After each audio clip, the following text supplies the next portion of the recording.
This is the Viper Report market wrap video for the week ending September 26. We draw to another end of a quarter. So next week we'll get new quarterly numbers, which are important. And one has to wonder if any chance that this next quarter will be less crazy than the past. Probably not. It was kind of a sloppy week last week. You can see minor losses. NASDAQ was down 0.5%. Composite was down 0.9. S&P was down a little bit less like the Dow. And on the upside, really only the transports and the utilities were a star winner.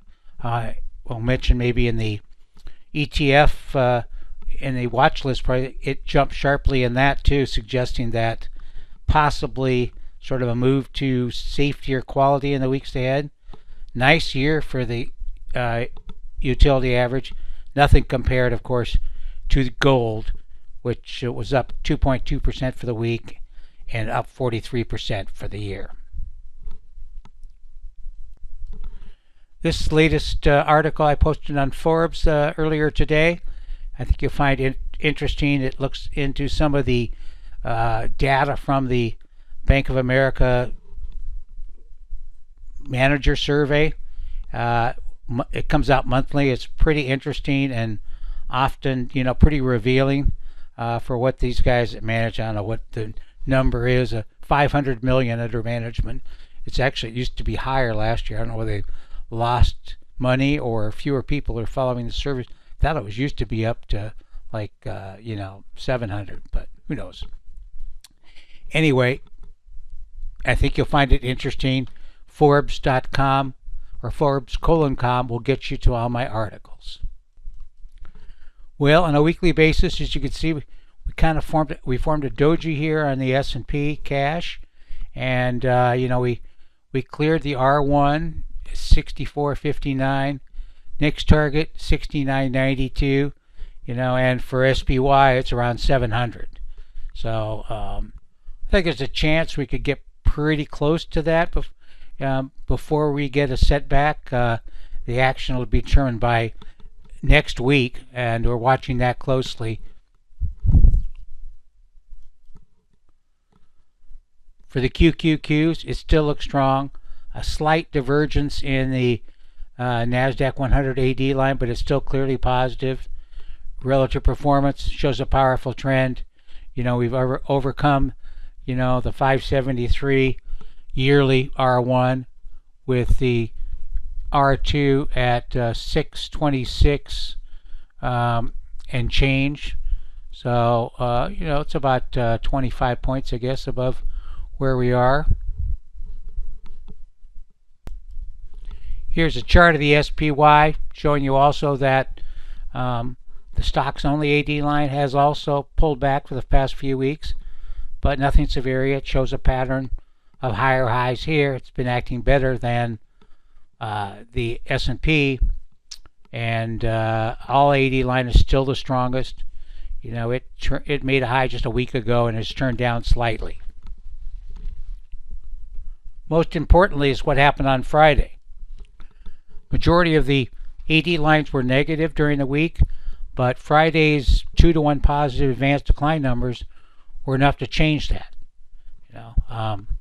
Doesn't mean necessarily that the pullback is over, though we did get down. You can see the SPY got pretty close to its 20-day EMA, much stronger support down here at 642, and then the pivot at, of course, 636.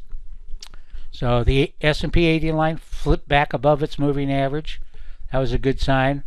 Pretty strong participation on Friday's action. I think over 70% of the S&P stocks were higher. Stocks only has turned up sharply, but still below its moving average. And the all AD line also has flipped back to positive. You can see on the daily chart of the Qs also came quite close to its 20-day moving average. Just these, the high reversal downward on Tuesday, these two bars were enough to get people a little nervous, which is, held well above the breakout level. And you can see the AD line has also flipped up. It needs to get above, these two peaks really to suggest all clear on the upside. A few of you contacted me in the past week or so worried about the VIX and VXN. You can see we broke the short-term downtrend. A nice little push up to just under 17, sharply lower on Friday. Closed back below its moving average, as did the VXN. Though if you look over the pattern since September, it still suggests we could be in the process of forming a bottom. Not a near-term negative, but a potential negative in the next month or so, say. You see that, SPX came right down, to the 20-day, and suggesting, it closed at 66.43, with the R2 unfulfilled yet at 67.36. So, that's about 100 points above where we are.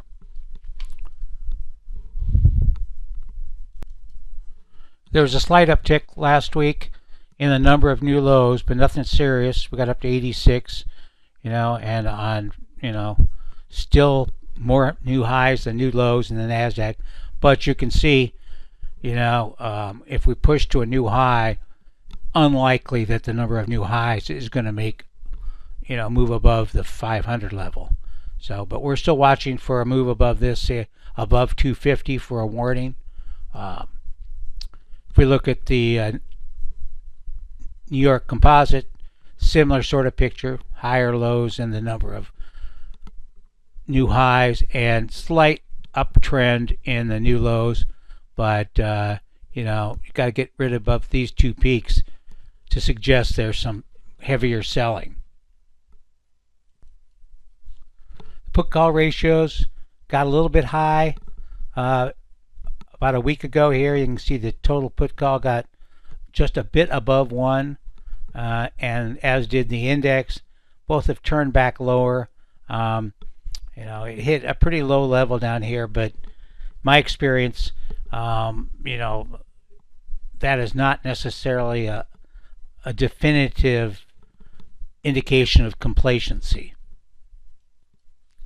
The 90% chart shows it was pretty good buying. Over 70% of the S&P stocks were higher, as I mentioned earlier. 65%, in the small and mid cap, or the 1500, the total, and 48% on the QQQ. So we need to see a couple more days like that, and that will suggest that indeed this little pullback and the worries over the weak performance in September is over, and we're going to head higher next week.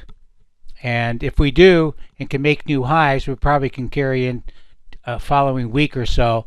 Then we'll have to watch the numbers, because I think that'll kick some of the FOMO levels into levels that you want to be selling, not buying. We have done some selling. We are in XLC from 88, so right down in here, and we sold half of it out. We had an order in at 119.10. You can see it hit 119.24 at the start of the week, and pulled back afterwards. It's probably going to move even higher over the short term. You can see volume low in the pullback, picked up on Friday. So, but with 30% or something, always good to take some money off the table. That's the one that hit our level. Let's look at some of our watch lists here. You can see a little deterioration. 87% of the ETFs below their pivots. Typically, if we're going to see a drop below 60 after we've been so high or something, that would probably indicate that a more meaningful correction. Negative for TRIP, materials, healthcare, and XLB. Growth, 100% positive DKS, but 30% DTS.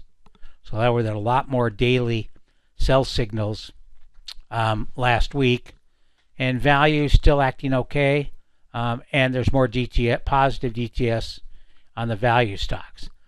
Most of the more interesting, I think, is the status of the leveraged funds. Let's look at that. We've been discussing the past couple of weeks. So the short ETFs, we got a positive DTS for TZA. That's the triple Russell 2000 small cap short ETF. That's kind of what I told you we'd start to see. We haven't seen very many more. So, and you can see here in the long, only TQQQ, which is we're still in, has turned, is still green. The other three are red, so they've lost some of their upside momentum. So, it doesn't mean the market's going to fall out of bed immediately, but it says, the risk is probably going to increase week by week. The short-term action of the futures also favors a bounce early in the week. You can see we got a nice sell here on Wednesday. Mid all three of our downside targets. I think the last one was at 6632 and stopped us out there. Haven't flipped back to positive yet, but it won't take much. New pivot for the week ahead is at 6687.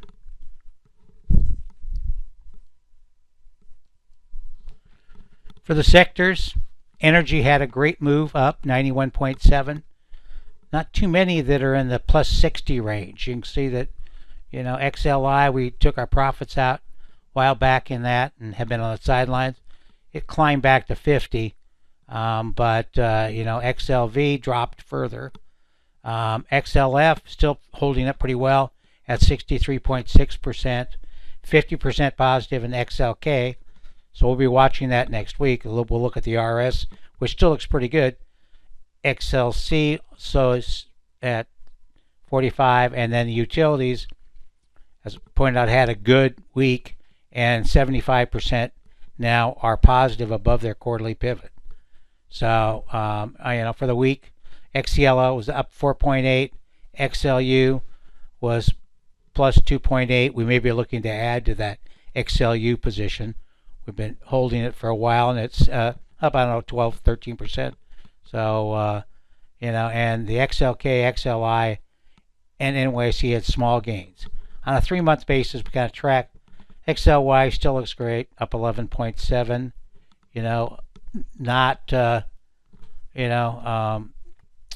XLC up 11.4, and XLK up 11.2. Pretty much all in the ballpark. You can see the consumer discretionary dropped back below its moving average, but it doesn't really look toppy. If it's going to be topping out in here, we would look for this to, move sideways to lower in the next few weeks and then drop below these prior two lows. Otherwise, I think another push to the upside looks likely. You can see what the utilities look like they're finally in the process of bottoming out. So, they have quite a bit of room on the upside. Technology, also shows a positive trend. Was a bit lower last week. Communication, XLC still looks strong. No reason to bail out on this, though we did take some profits because we thought we were really extended and we hit a bunch of different pivot levels, and we've been looking for that 120 area for quite some time.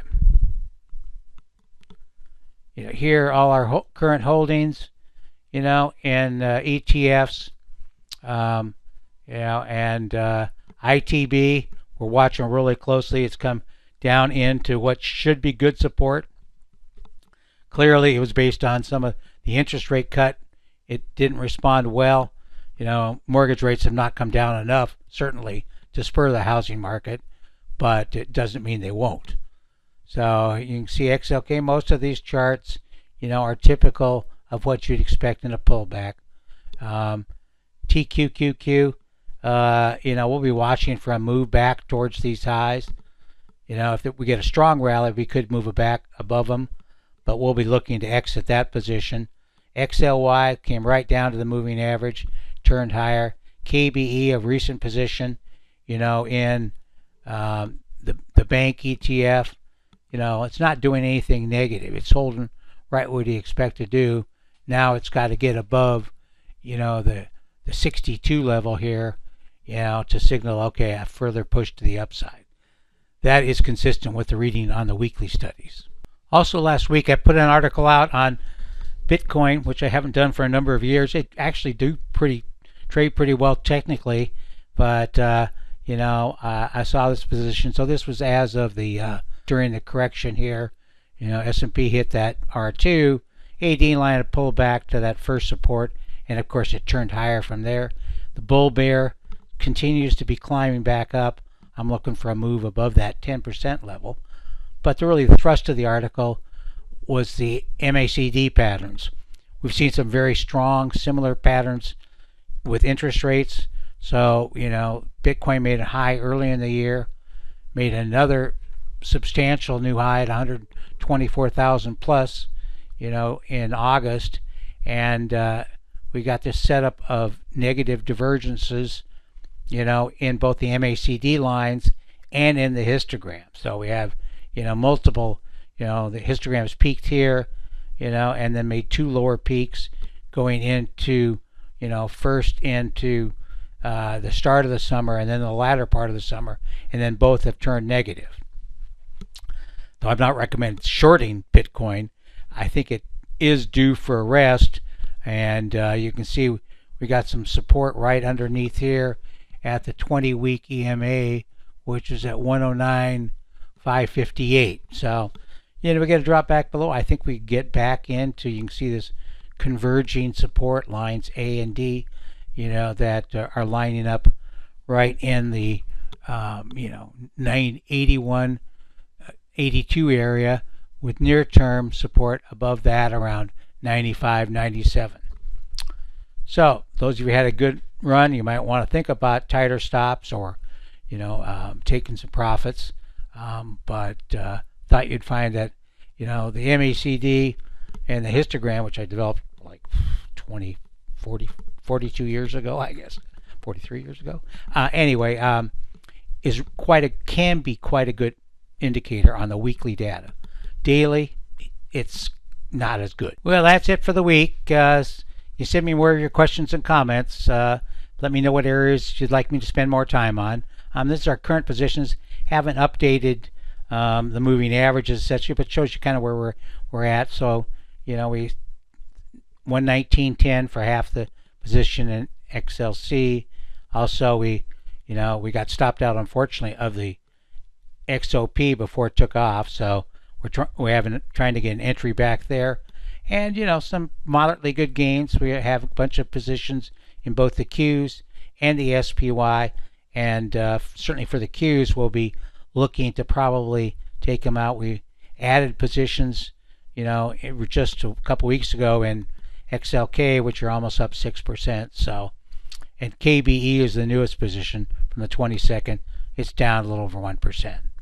So if you'd like to get some specific ETF advice, if you missed out on this year, it's never too late to sign up, and hope you'll give us a try. Thank you very much, and tune in next week.